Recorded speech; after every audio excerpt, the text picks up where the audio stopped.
Hey everyone, welcome back to the channel. Today, we're tackling a super relevant topic: Squarespace versus Shopify. Which one reigns supreme in 2025? If you're starting an online store or switching platforms, this comparison will help you make an informed decision. Let's jump right in. First up, Squarespace. It's a favorite for its sleek, professional designs and user-friendly drag-and-drop interface. Perfect for creatives, bloggers, or small businesses who want a stunning website without diving into code. Pricing starts at around $23 per month, making it budget-friendly for beginners. However, when it comes to e-commerce, Squarespace falls short.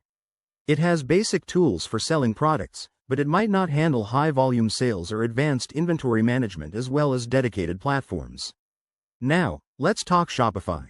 This is the go-to for serious online sellers. With features like seamless payment integrations, customizable themes, and a massive app store, Shopify scales with your business. It's ideal for e-commerce giants, starting at $29 per month.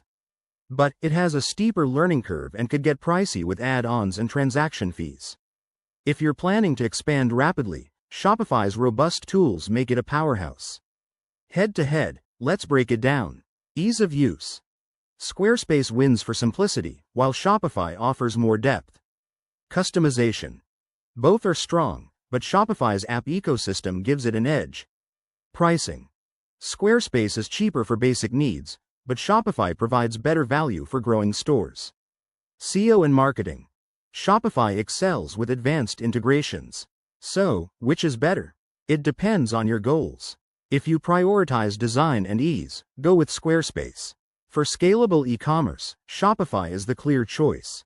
In 2025, both are solid, but Shopify leads for serious sellers.